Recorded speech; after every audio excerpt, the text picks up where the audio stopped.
Buenas tardes, damos la bienvenida siempre a nuestra reunión de predicación del Evangelio.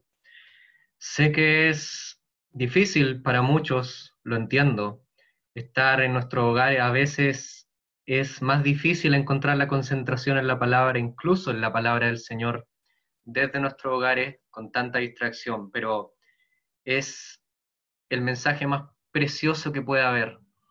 Quiero hablarles acerca de un capítulo donde esto mismo se vio, donde hay dos perspectivas que se contrastaron en la vida de algunos. Los personajes de este capítulo son tremendamente particulares, en especial uno, por lo que dice, por lo que le ocurre. Quiero que si tienen Biblias, me gustaría proyectarlo, pero lo vamos a hacer así, Biblias, Juan en el capítulo 9. Voy a leer en Juan en el capítulo 9. No se preocupen si no tienen Biblias. Voy a leer desde el versículo 1. Así dice la palabra de Dios. El Juan capítulo 9 está en un contexto de una gran contienda, pero vean lo que dice los versículos. Versículo 1. Al pasar Jesús, vio a un hombre ciego de nacimiento, y le preguntaron sus discípulos diciendo, Rabí, ¿quién pecó, este o sus padres, para que haya nacido ciego? Respondió Jesús, no es que pecó este, ni sus padres, sino para que las obras de Dios se manifiesten en él. Me es necesario hacer las obras del que me envió, entre tanto que el día dura. La noche viene, cuando nadie puede trabajar, entre tanto que estoy en el mundo, luz soy del mundo. Dicho esto, escupió en tierra e hizo lodo con la saliva y untó con el lodo los ojos del ciego. Y le dijo, ve a lavarte en el estanque de Siloé, que traducido es enviado. Fue entonces y se lavó, y regresó viendo. Entonces los vecinos y los que antes le habían visto que era ciego decían, ¿no es este el que se sentaba y mendigaba? Unos decían, él es, y otros, a él se parece. Él decía, yo soy. Ahora desde el versículo 24. Entonces volvieron a llamar al hombre que había sido ciego y le dijeron, da gloria a Dios. Nosotros sabemos que ese hombre es pecador. Entonces él respondió y dijo, si es pecador, no lo sé. Una cosa sé, que habiendo yo sido ciego, ahora veo. Le volvieron a decir, ¿qué te hizo? ¿Cómo te abrió los ojos? Él les respondió, ya os lo he dicho, y no habéis querido oír. ¿Por qué lo queréis oír otra vez? ¿Queréis también vosotros haceros sus discípulos? Y le injuriaron y dijeron, tú eres su discípulo, pero nosotros, discípulos de Moisés somos. Nosotros sabemos que Dios ha hablado a Moisés, pero respecto a ese, no sabemos de dónde sea. Respondió el hombre y le dijo, pues esto es lo maravilloso, que vosotros no sepáis de dónde sea, y a mí me abrió los ojos. Y sabemos que Dios no oye a los pecadores, pero si alguno es temeroso de Dios y hace su voluntad, a ese oye. Desde el principio no se ha oído decir que alguno abriese los ojos a uno que nació ciego. Si éste no viniera de Dios, nada podría hacer. Respondieron y le dijeron, tú naciste del todo en pecado y nos enseñas a nosotros, y la expulsaron. Oyó Jesús que le habían expulsado y hallándole le dijo, ¿crees tú en el Hijo de Dios? Respondió él y le dijo, ¿quién es, Señor, para que crea en él? Le dijo Jesús, pues el que has visto y el que habla contigo, él es. Y le dijo, creo, Señor, y le adoró. Dijo Jesús, para juicio he venido yo a este mundo, para que los que no ven, vean, y los que ven, sean cegados. Entonces algunos de los fariseos que estaban con él al oír esto le dijeron, ¿acaso nosotros somos también ciegos? Jesús les respondió, si fuerais ciegos, no tendríais pecado, mas ahora porque decís, vemos, vuestro pecado permanece. Hasta aquí la lectura. Duras palabras de parte del Señor. Tremenda defensa de parte del ciego. Y duros corazones de parte de los líderes religiosos. Realmente esta es una historia que está enmarcada en el tema de que el Señor es la luz del mundo. Ustedes ya conocen acerca de las veces que el Señor dijo yo soy y nombró algunas cosas para describirse a sí mismo. Este es el yo soy la luz del mundo, que partió en el capítulo 8. El tema en sí mismo es una historia de sombras y es una historia de luz. Quiero que podamos primero ver los capítulos, los versículos que hablan acerca de la oscuridad. La oscuridad en este mundo, la oscuridad en las personas. Y después vamos a ver quién es la luz del mundo y cómo se manifiesta esta luz en las personas, en la persona en este sentido. Primero, es una historia de sombras. Por un lado, tenemos a los líderes religiosos que estuvieron criticando, preguntándole, acechando al Señor en el capítulo 8. Incluso no es raro que cuando están hablando con el ciego le dicen, nosotros somos discípulos de Moisés, solo faltaba Moisés en la historia para que se complementara. En el capítulo 8 ya habían nombrado, nosotros somos descendientes de Abraham, nosotros somos hijos de Dios, ya habían nombrado todas las figuras importantes del Antiguo Testamento. Solo les faltaba Moisés. Realmente esta es totalmente una historia conectada. Me cuesta creer que se separan por capítulos, pero es porque el capítulo 9 es la explicación de la doctrina del capítulo 8. Cuando él estaba hablando con los fariseos y les trata de mostrar acerca de quién es él y les dice, yo soy la luz del mundo, cosa que vuelve a decir en este capítulo, donde dice, luz soy del mundo, que en el original es lo mismo, yo soy la luz del mundo, estaba repitiendo el tema. Pero ¿por qué tiene que repetirlo tantas veces? ¿Y cómo es posible que no le crean? ¿Cómo es posible que estén tan cegados? Yo te pregunto, la oscuridad y la luz en este mundo, ¿de dónde sale la una y la otra? La raza humana, tú, estimado, estimada, ¿eres nacido de las sombras o eres nacido de la luz? No te estoy preguntando de tu trasfondo religioso. No te estoy preguntando cuánto oras, o cuánto diezmas, o cuántas cosas buenas haces. Te estoy preguntando de dónde vienes. ¿Luz o sombras? Durante mucho tiempo las personas se han preguntado esto. Durante el siglo XIX, las personas decían, nosotros somos tanto de la luz, estamos llegando a un punto donde la humanidad ha progresado tanto, la bondad, el cariño, la beneficencia, la misericordia, se expanden por todos lados.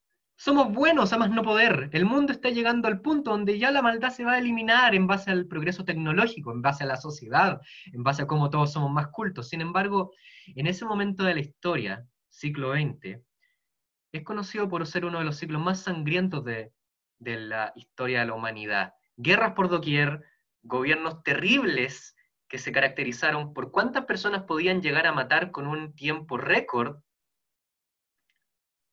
La doctrina incluso de muchos hermanos que decían la humanidad está progresando tanto al punto que Dios va a venir, porque todos van a ser buenos en su mayoría, tuvo que ser totalmente desplomada por su propio peso. No somos buenos, no venimos de un mundo de luz. ¿Acaso no te das cuenta? ¿Acaso no ves lo que sale de las personas? ¿Acaso no vemos? ¿Acaso nos cuesta admitir que es más fácil la oscuridad que la luz para nosotros? ¿Acaso nos cuesta admitirlo? Estos hombres, líderes religiosos, cuando ven a un ciego sanado, no se alegran con él, no lo hacen motivo de celebración, ni siquiera lo hacen en un momento cúlmine, como dice el ciego, que nunca se había escuchado que uno de nacimiento fuera sanado. Sin embargo, estos hombres se oponen a esto, pero es más, no solo ellos. Noten lo que dicen los versículos acerca de los discípulos del Señor. Cuando estos hombres encuentran a este ciego, después de la escena del capítulo 8, dicen, ¿quién pecó? ¿Este o sus padres para que haya nacido ciego? Esa es la forma en que en este mundo, el mundo del Señor, se pensaba. Señor, esta persona va a morir de cáncer, va a morir de una enfermedad terminal, este bebé se murió. ¿Quién habrá pecado? ¿El bebé? ¿El adulto? ¿El joven? ¿El anciano? ¿O sus padres? En este punto puede que los discípulos crean, lo tenemos. Incluso en ello hay oscuridad, puede ser. O que dijeran, ¿qué nos dirá? Nos dirá la respuesta más grande a lo que hemos pensado en el mundo antiguo, y lo podemos leer en el libro de Proverbios. Incluso en muchos sentidos es una doctrina súper buena que se llama el principio de retribución. ¿Qué significa el principio de retribución? Gente buena, tengan vidas buenas. Gente mala, tengan vidas malas. Eso es algo bueno en sí mismo. Yo no tengo nada contra ese principio. Solo que, por desgracia, la forma de destruir este principio es llevarlo al extremo. Haz algo malo y Dios es como un vengador enojado en una nube buscando eliminarte en el momento que hagas algo malo a ti o a tus descendientes. Sin embargo, el Señor toma esta doctrina del principio retributivo y dice, no es que pecó él, tampoco sus padres. ¿Cómo? Pero él es un hombre nacido en pecado.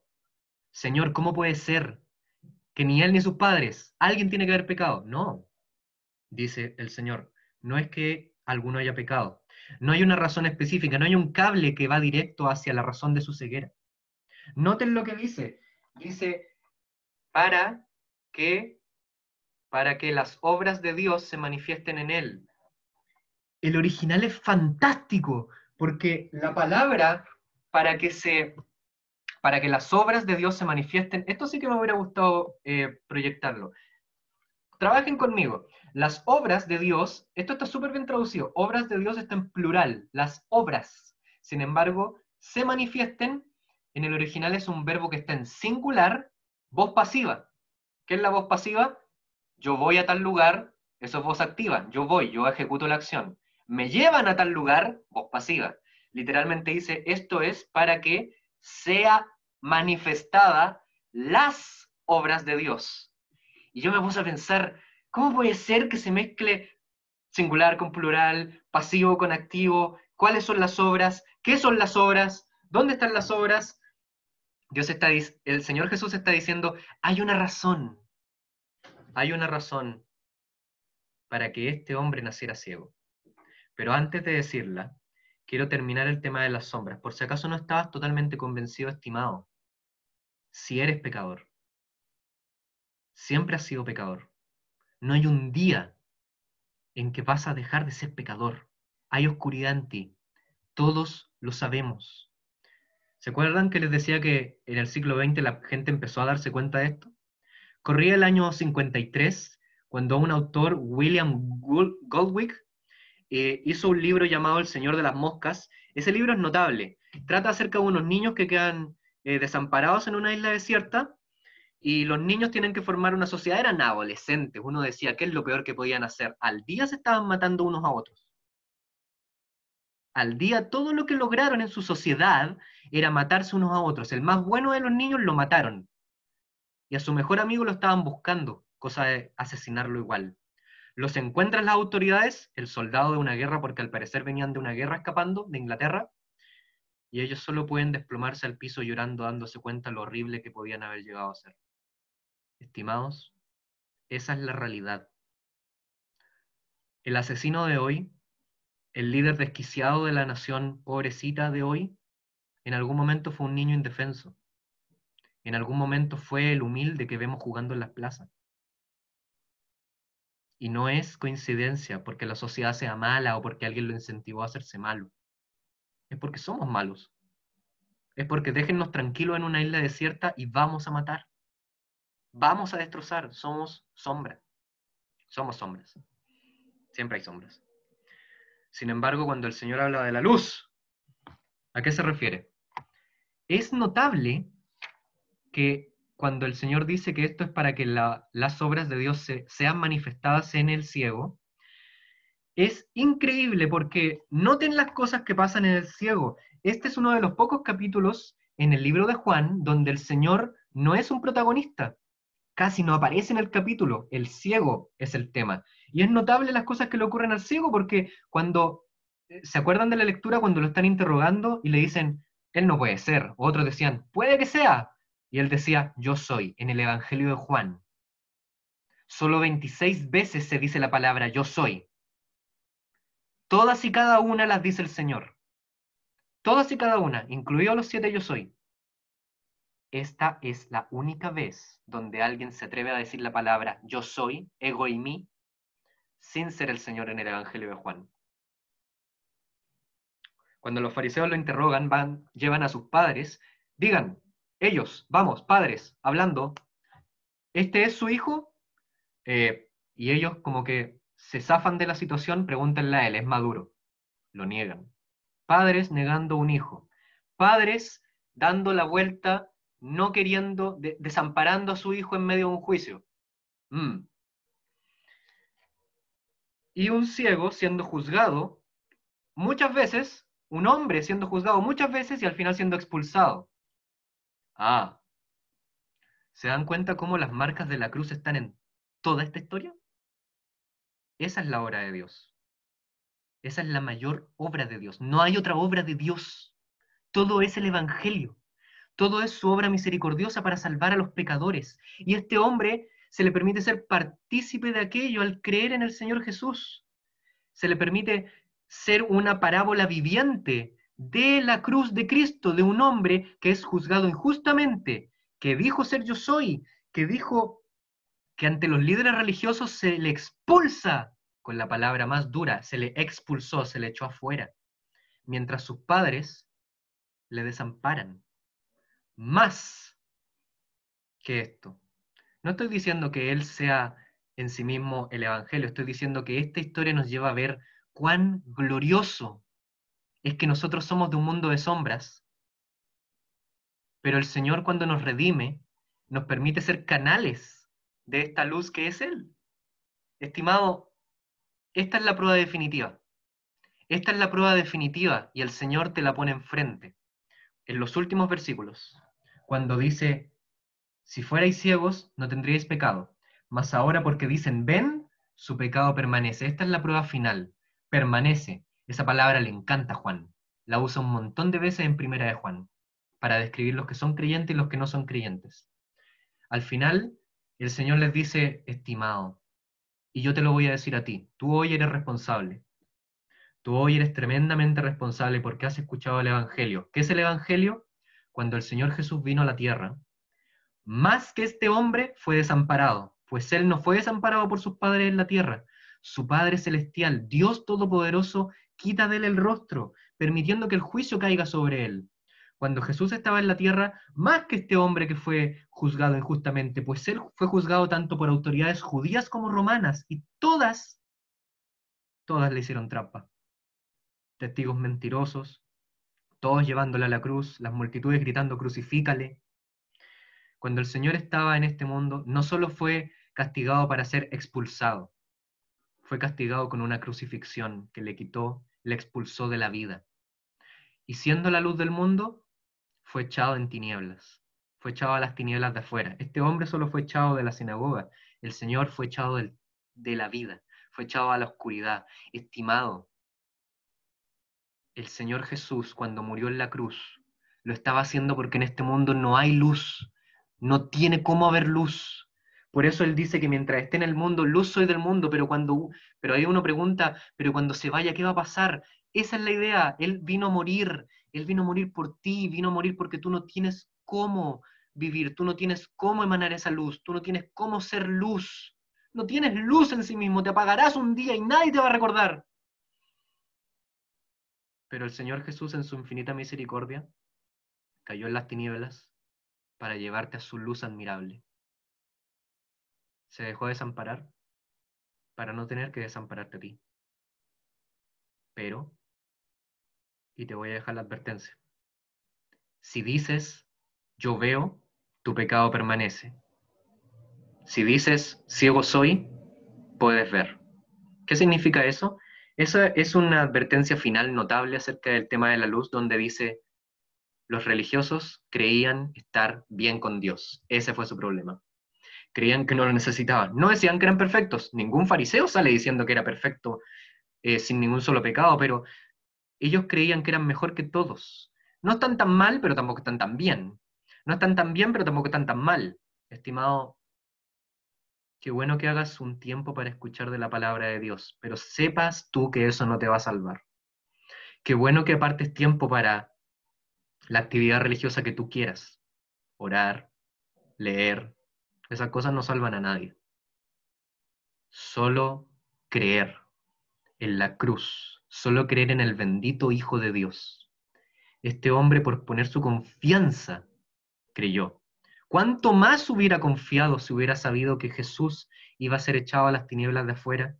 Estas tinieblas que él conoce bien, no ver nada por toda la vida. Y a eso fue echado el Señor. A veces minimizamos su obra pensando, fue una muerte rápida. ¿Cuánto nos apasionaría su obra si viéramos lo importante que es su cruz, que es la cruz de Él, que es su muerte en la cruz? Estimado, no digas que ves. Es un principio para todo. Para todo. Los que mejor hacen las cosas son los que con cuidado aceptan que se pueden equivocar y revisan su trabajo una y otra vez. En este caso, no creas que por tal y tal y tal razón, incluso si me dices, pero es que yo oré al Señor y le dije, sálvame, y listo. ¿Eres un canal de luz o no? En base a su luz, ¿eres luz, hijo de luz o no?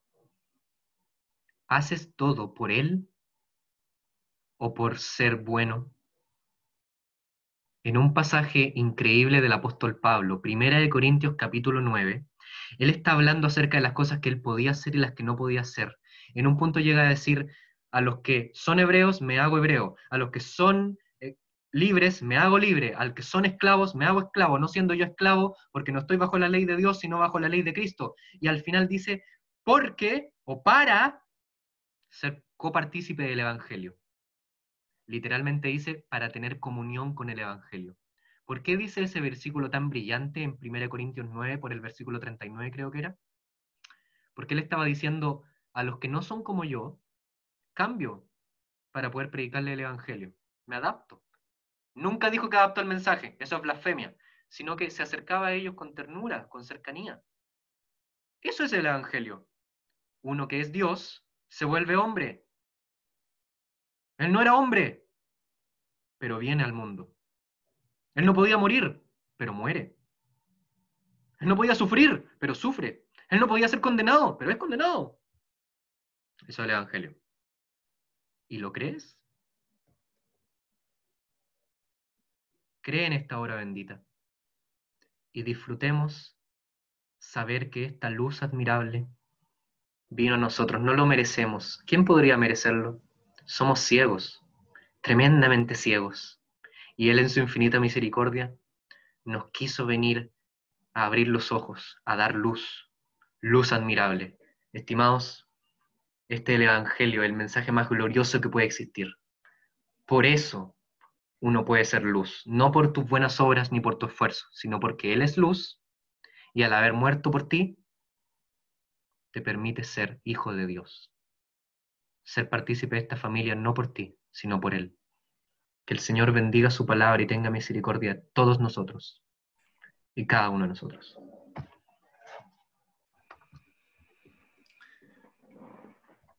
Damos las gracias a nuestro hermano Cristian y vamos a darle el pase ahora a Marcos para que él continúe con la segunda parte de predicación del Evangelio. Adelante, hermano Marcos.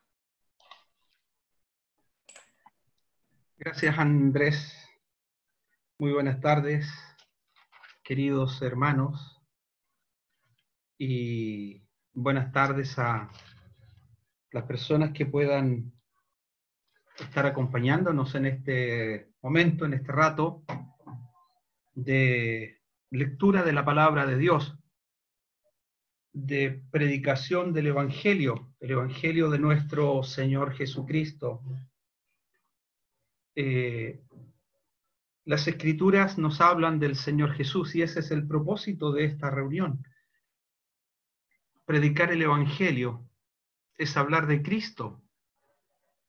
Predicar el Evangelio es anunciar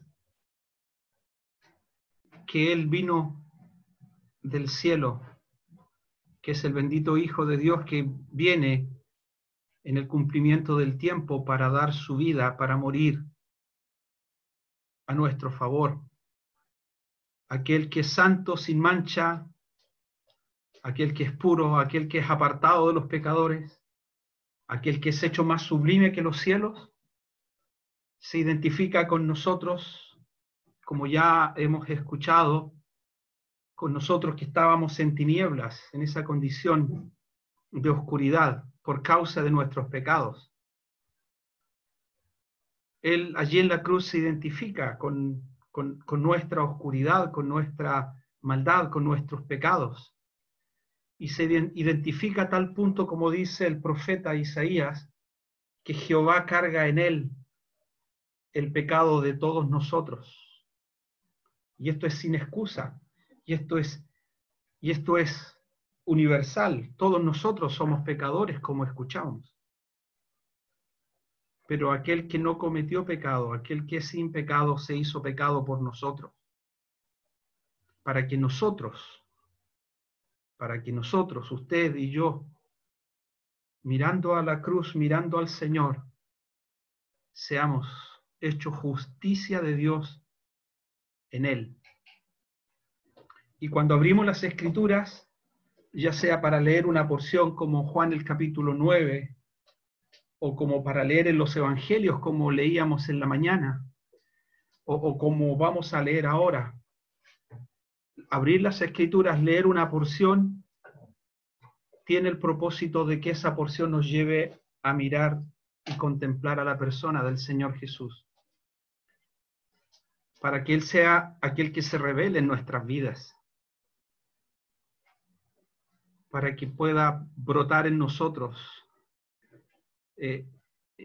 aquella direccionalidad hacia la cruz de Cristo, y que en nosotros también pueda haber aprecio por el Señor, aprecio por la cruz, y no tan solo aprecio, sino confianza plena, creer que la cruz de Cristo es suficiente para perdonar todos nuestros pecados. Y las Escrituras nos hablan del Señor, y las Escrituras tienen un propósito. Y acompáñenme a leer en Juan el capítulo 20. Vamos a leer algunas porciones y en la voluntad del Señor esperemos que esas porciones nos lleven a mirar y contemplar algo del Señor Jesús. ¿Quién es Jesús para ti? ¿Qué aprecio tienes por Él? ¿Ocupa Él un lugar importante en tu vida? ¿Cómo ves a Jesús en tu vida? ¿Cómo le contemplas? ¿Le contemplas de lejos? ¿Le contemplas cercano? ¿O le contemplas a tal punto de tener una relación personal con Él? Dice en Juan el capítulo 20, pasaje que hemos leído y que se ha leído muchas veces. Es Juan, aquel discípulo que estuvo cerca del Señor. Escribe en su evangelio y dice en el versículo 30 y 31, hizo además Jesús muchas otras señales en presencia de sus discípulos, las cuales no están escritas en este libro, pero éstas se han escrito para que creáis que Jesús es el Cristo, el Hijo de Dios, y para que, creyendo, tengáis vida en su nombre. Juan escribe acerca de las señales que el Señor hizo. Todas las señales, todos los milagros, todo lo que el Señor hizo, todo no está escrito. Hay muchas otras cosas que el Señor hizo, y dice las cuales no están escritas en este libro. Lo que tenemos es un compilado de lo que el Señor hizo, de lo que el Señor dijo. Pero ese compilado, esas cosas dichas por el Señor, esas cosas hechas por el Señor, son como una luminaria que resplandece en medio de las tinieblas para mostrarnos al Señor. Y esas cosas tienen un propósito, como dice este versículo 31. Dice, pero estas se han escrito para que creáis que Jesús es el Cristo, el Hijo de Dios, y para que creyendo tengáis vida en su nombre.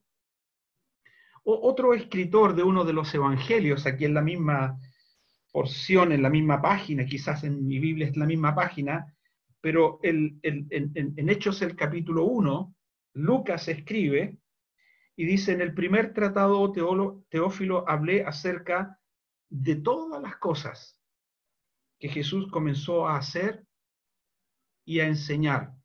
Las cosas que Jesús comenzó a hacer y a enseñar. Nosotros tenemos en la revelación de la palabra de Dios las cosas que Jesús hizo, las cosas que Él dijo y las cosas que Él enseñó. Y aquellas cosas que Él hizo, aquellas cosas que Él dijo, aquellas cosas que Él enseñó, también tienen ese mismo propósito del cual escribe Juan: poder contemplarle, poder entender que Él es el bendito Hijo de Dios, que nos amó y que manifestó el amor de Dios para con nosotros. A pesar de nuestra condición, nos amó, Dios nos ama, Dios envía a su Hijo unigénito al mundo para que todo aquel que en Él cree no se pierda, mas tenga vida eterna. Y en las Escrituras encontramos el testimonio del Señor. Y fíjense que ese testimonio fue recibido por muchas personas. Las cosas que Él dijo, las cosas que Él hizo, fue contemplada por muchas personas y algunas de ellas emitieron un juicio acerca de aquel quien habló, aquel quien hizo estas cosas. Y fíjense que vamos a mirar rápidamente algunas expresiones acerca de lo que la gente pensaba de Jesús o pensaba del Señor Jesús. Y quizás esta misma pregunta podemos hacerla ahora. ¿Quién es Jesús para ti? Como hemos leído, el Hijo bendito de Dios. ¿Qué valor tiene en tu vida? ¿Qué aprecio tienes por Él? Fíjense lo que era Jesús para algunas personas. Hechos el capítulo 6. Aquí vamos a Hechos el capítulo 6.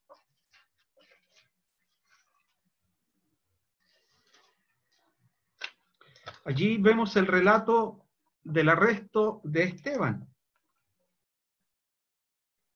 Y dice el versículo 13, y pusieron testigos falsos que decían, este hombre, fíjense, para algunos era un simple hombre, este hombre no cesa de hablar palabras, blasfemias, contra este lugar santo y contra la ley. Pues le hemos oído decir que ese Jesús de Nazaret, para algunos, fíjense, es Jesús de Nazaret. Le hemos oído decir que Jesús de Nazaret destruirá este lugar y cambiará las cosas que nos dio Moisés. Miren, para algunos, para el ojo humano, para el ojo simple humano, fíjense, para algunos es Jesús de Nazaret. De hecho, hay un film, una película, ¿verdad?, llamada Jesús de Nazaret. Y para algunos es simplemente Jesús de Nazaret. Mateo capítulo 13. Vamos a Mateo capítulo 13.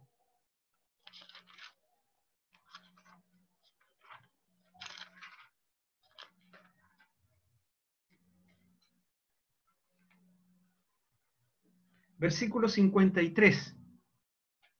Aconteció que cuando terminó Jesús estas parábolas, se fue de allí y venido a su tierra les enseñaba en la sinagoga de ellos, de tal manera que se maravillaban y decían, ¿de dónde tiene esta sabiduría y estos milagros? No es y aquí está la expresión, ¿no es el hijo del carpintero? ¿No se llama su madre María y sus hermanos Jacobo, José, Simón y Judas? Miren, para algunos es simplemente Jesús de Nazaret. Antiguamente, cuando alguien o se identificaba a alguien, y no solo se identificaba por su nombre, sino también simplemente por su lugar. Cuando el personaje era histórico, sí, Jesús de Nazaret. Otros que le conocían un poco más y conocían a su familia, decían, ¿no es este el hijo del carpintero? Hay un libro también llamado El hijo del carpintero. Juan el capítulo 9, donde mi hermano leyó. Juan el capítulo 9.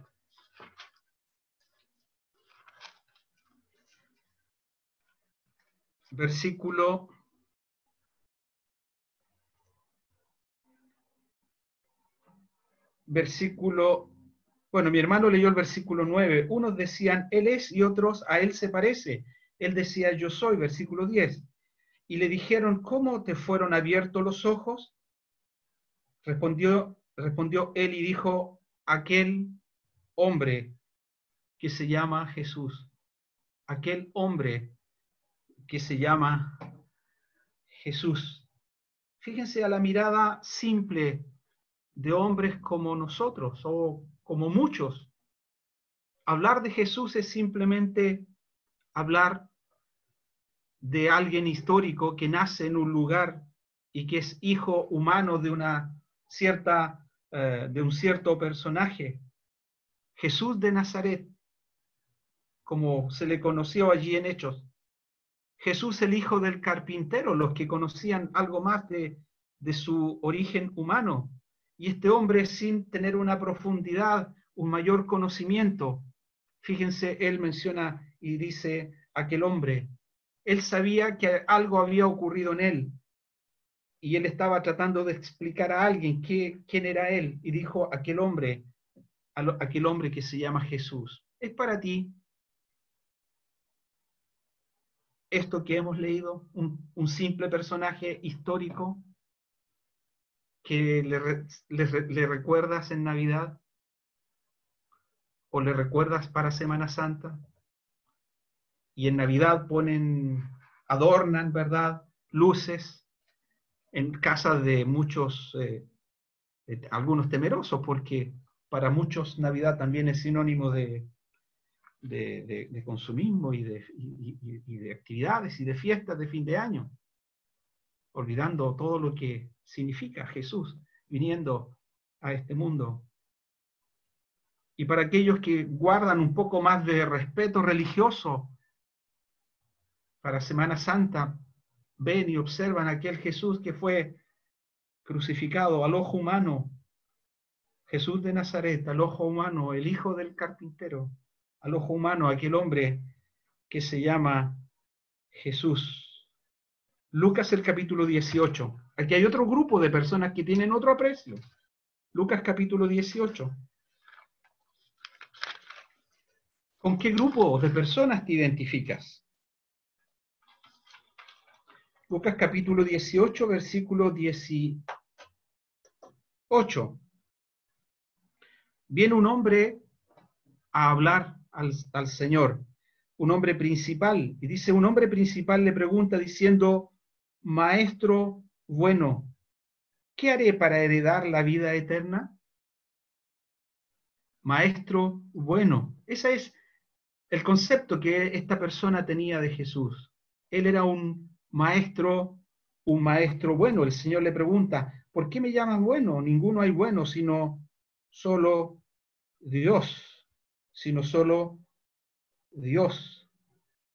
Y este hombre aprende una gran lección de aquel a quien él había venido y le había llamado maestro bueno, un hombre principal. Cuando hablamos de un hombre principal, estamos hablando de un hombre religioso. Este hombre religioso veía en Jesús a un maestro bueno. Juan el capítulo 3. Allí hay otro hombre principal, otro hombre religioso. Juan el capítulo 3.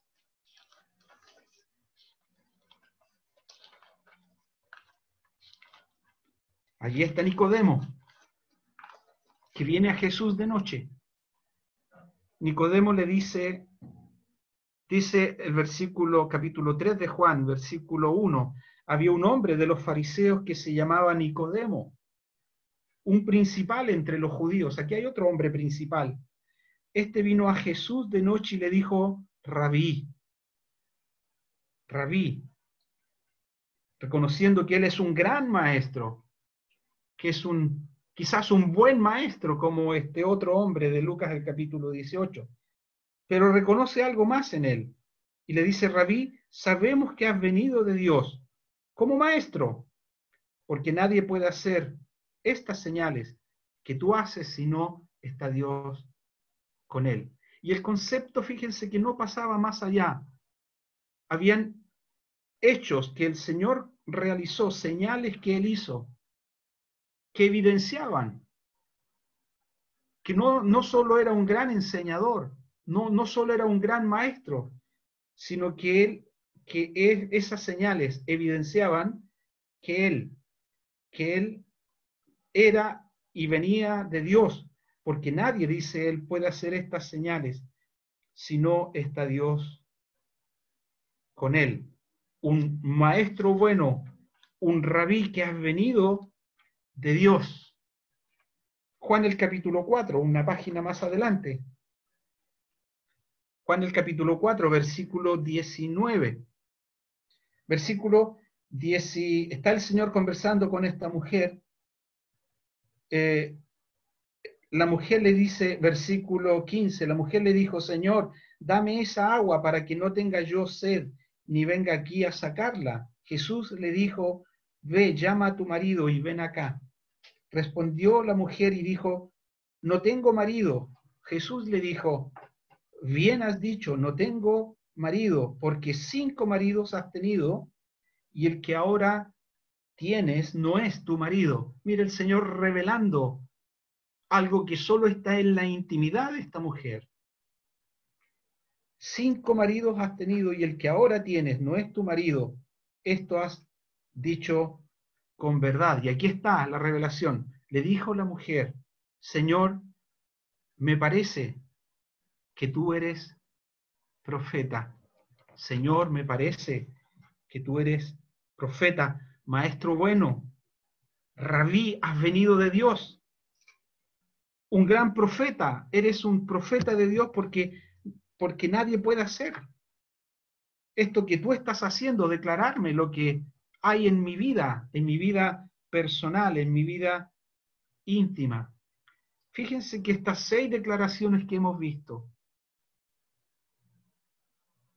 tener un concepto del Señor, de un hombre histórico, o de un hombre importante, bueno, diferente a todos los hombres, un gran maestro, un gran enseñador, un hombre enviado del cielo. Fíjense, todas estas declaraciones no ha sido suficiente y no es suficiente para el perdón de los pecados.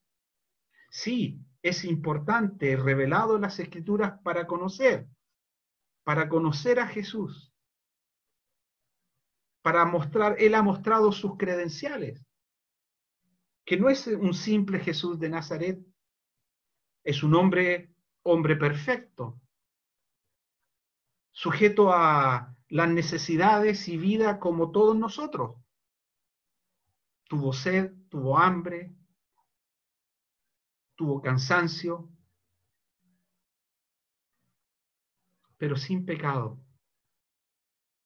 A diferencia nuestra, Él es sin pecado, 100% hombre, 100% humano, pero sin pecado. En la mañana nuestro hermano Andrés nos llevó a la declaración de Dios acerca de Jesús. Lucas capítulo 3. Lucas capítulo 3.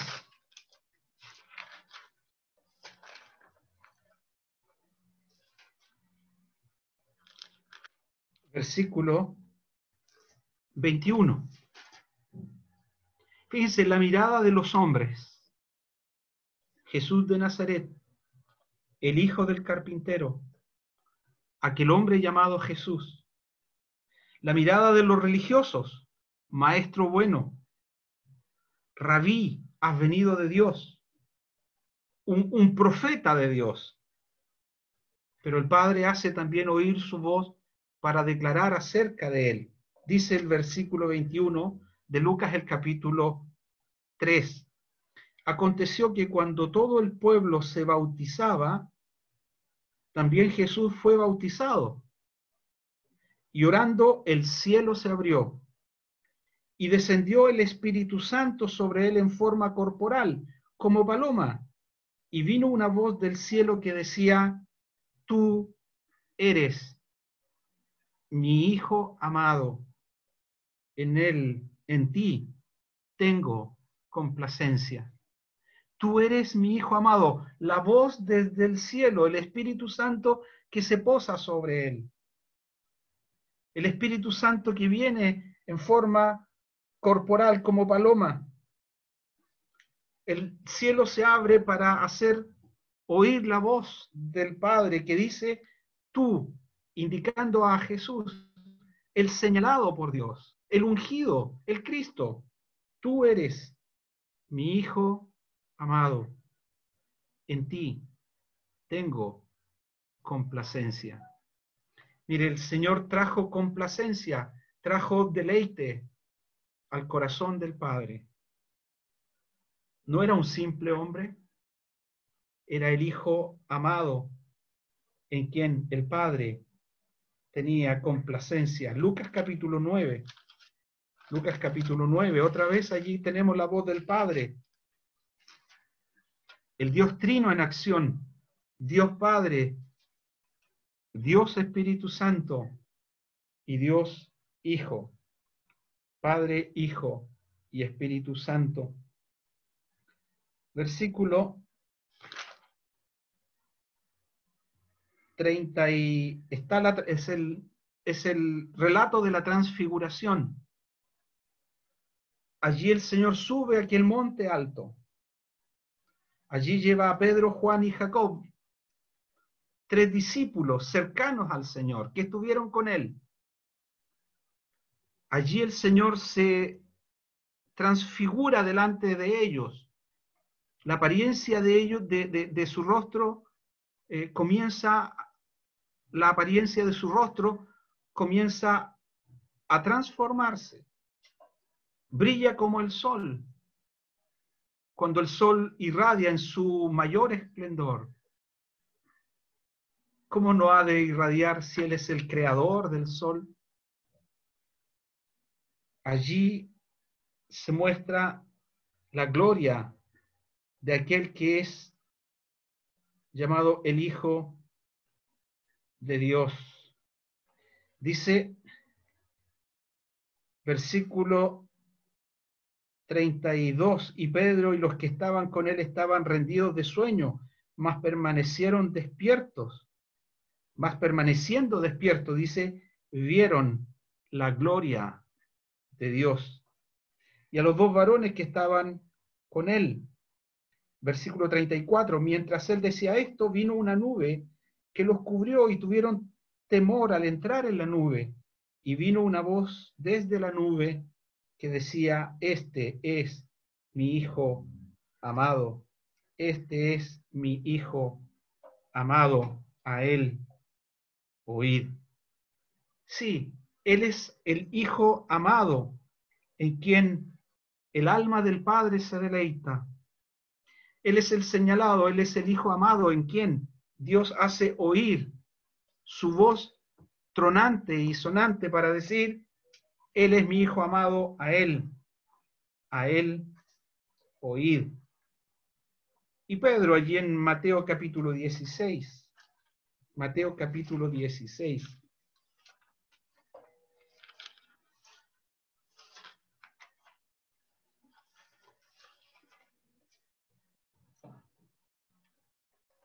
Mateo capítulo 16, vemos la declaración de Pedro, aquel que había estado con el Señor, aquel al que había contemplado,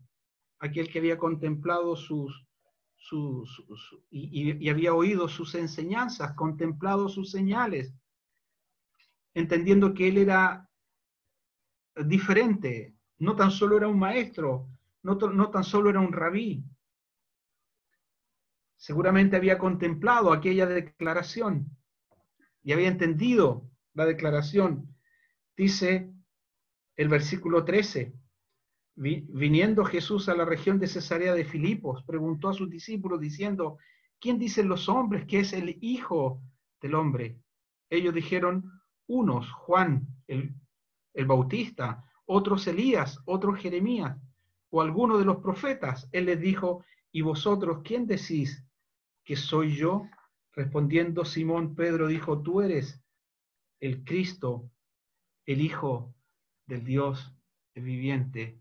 Tú eres el Cristo, el Hijo del Dios viviente. Miren las señales que el Señor hizo, las enseñanzas que el Señor dio, lo que oyeron de Jesús. Como dice Juan, todas han quedado registradas para nosotros, para que nosotros pueda ver este mismo aprecio que hubo en Pedro, para mirar a Jesús y declarar también y decir que en el Señor, que Él es el Señor Dios Todopoderoso, que Él es el ungido, que Él es el Cristo, el Hijo de Dios viviente. Las Escrituras dan testimonio de Él.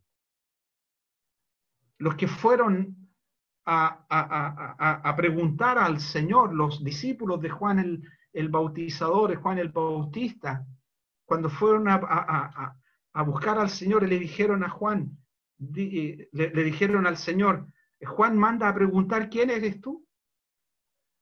Y él les dice, decida Juan, los mancos andan, los cojos andan, los mudos hablan, los ciegos ven, los sordos oyen, los enfermos son sanados. Muchos vinieron a él y fueron sanados. Muchos vinieron a él como aquel leproso y fue limpiado. Muchos vinieron atormentados a él y el Señor trajo calma a sus almas. Como el profeta Isaías mencionaba, que él sería luz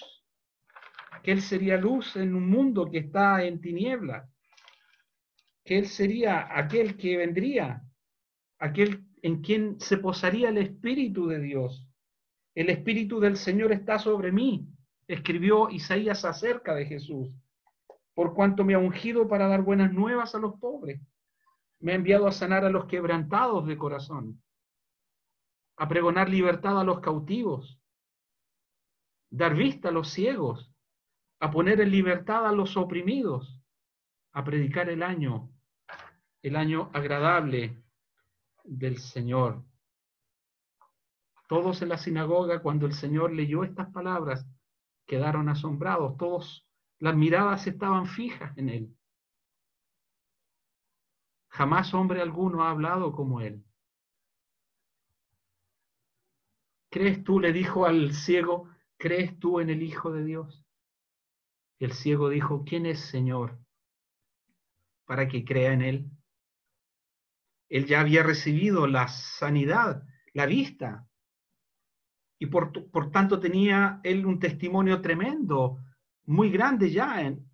Jamás hombre alguno había hecho esta cosa. Y él había recibido la vista de aquel hombre que se llama Jesús. Pero cuando encuentra al Señor, el Señor le dice, ¿crees tú en el Hijo de Dios? Y le dice, ¿quién es Señor para que crea en él? El Señor le dice, pues le has visto y el que habla contigo, él es. Y él exclama y dice, creo, Señor, y le adoró. Sus hechos muestran que él es el enviado del cielo. Ninguno puede hacer las obras que tú haces si no está Dios con él. Tus palabras nos muestran que él es el enviado de Dios. Jamás hombre alguno ha hablado como este hombre. Los que le oían se maravillaban. Pedro dijo, Señor, tú tienes palabras de vida eterna. Tú tienes palabras de vida eterna. El Señor es Dios que sana. Él es el que perdona todas tus iniquidades, el que sana todas tus dolencias, como dice el salmista. El Señor es Dios que transforma. No tan solo manifestó su gloria, sino que Él transformó la vida de hombres pecadores. Él transformó la vida de hombres necesitados, como aquel endemoniado gadareno que vivía perdidamente por los sepulcros. Se encuentra con el Señor y su vida fue transformada. El Señor vino para dar libertad a los cautivos, a aquellos que estaban oprimidos por el diablo. Sí, el Señor es Dios que transforma. El Señor es Dios que perdona. Para que sepáis, dijo en una ocasión a un hombre paralítico que recibió sanidad del Señor. El Señor, a los que le vieron, dijo: para que sepáis que el Hijo del Hombre tiene potestad, el Hijo del Hombre tiene potestad en la tierra para perdonar pecados. El Hijo de Dios tiene autoridad para perdonar pecados. El Hijo del Hombre tiene poder para perdonar pecados. Le dijo a este hombre paralítico: levántate, toma tu lecho y vete a tu casa. Y este hombre se levanta y este hombre se va a su casa. El Señor es Dios que redime, es Dios que rescata, es Dios que liberta.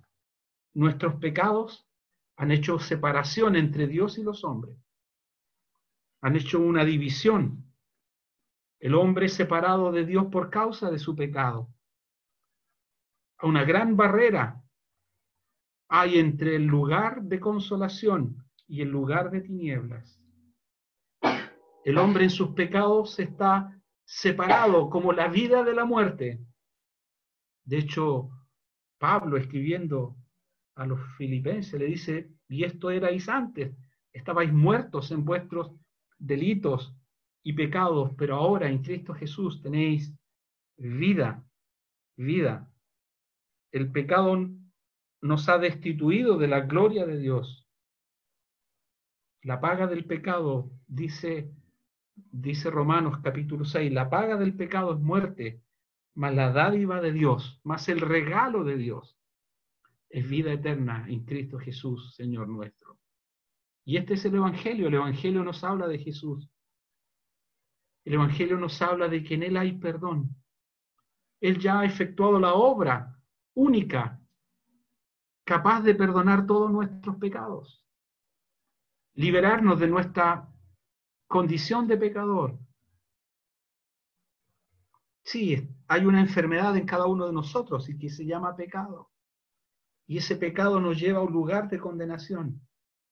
Pero Cristo Jesús vino, muere en una cruz, conforme a las Escrituras. Es sepultado conforme a las Escrituras. Resucita al tercer día conforme a las Escrituras, para que todo aquel que en Él cree no se pierda, mas tenga vida eterna. Y como dijo Juan, estas cosas que Jesús hizo se han escrito, estas señales se han escrito, para que creáis que Jesús es el Cristo y para que creyendo tengáis vida en su nombre. ¿Crees tú en el Hijo de Dios? ¿Tienes tu vida eterna? ¿Tienes el perdón de tus pecados? ¿Tienes la garantía de una eternidad con el Señor?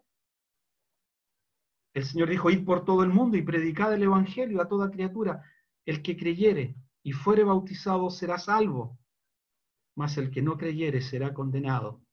Salvación para el que cree, condenación para el que rehúsa creer. ¿Dónde estás tú en ese grupo? ¿Estás en el grupo que cree? ¿Estás en los que creen? ¿En los que han sido perdonados? ¿O estás en el grupo que rehúsa creer en el Hijo? ¿Estás en el grupo que solo dice sí, aquel hombre histórico, aquel Jesús de Nazaret, aquel hijo del carpintero, aquel hombre que se llama Jesús? ¿O es aquel que es el Salvador de tu vida? Bueno, ponemos delante de vosotros camino de vida, camino de muerte. En Jesús hay camino de vida. Yo soy el camino, la verdad y la vida. Nadie viene al Padre sino por mí. Pero también Dios pone camino de muerte. El que rehúsa creer en el Hijo no verá la vida, sino que la ira de Dios está sobre él. Que el Señor bendiga su palabra leída y su palabra comentada. Vamos a orar para terminar esta reunión. Nuestro Dios y nuestro Padre celestial, te damos gracias por tu palabra doblemente leída. En ambas porciones tu palabra nos lleva a mirar a Jesús. Nos llevan a mirar al Señor, a Jesús llamado el Cristo, el ungido de Dios. Como el Padre ha mencionado, este es mi Hijo amado, en quien tengo complacencia. Y la mayor complacencia recibida por el Padre fue la obediencia del Hijo. Él fue obediente hasta la muerte y muerte de cruz, para que todo aquel que en Él cree no se pierda, mas tenga vida eterna. Gracias, Señor, por tu palabra leída, por tu palabra comentada, que tu palabra permanezca en nuestros corazones, que tú produzcas en nuestros amigos el milagro de la salvación, el milagro de la conversión, que los que escuchan, los que escucharán, los que verán quizás este video después, que tú uses esta enseñanza de tu palabra para el beneficio eterno y espiritual de las almas necesitadas. Gracias, Señor. Nos encomendamos a ti, rogando tu bendición, en el nombre de nuestro Señor Jesucristo. Amén. Amén.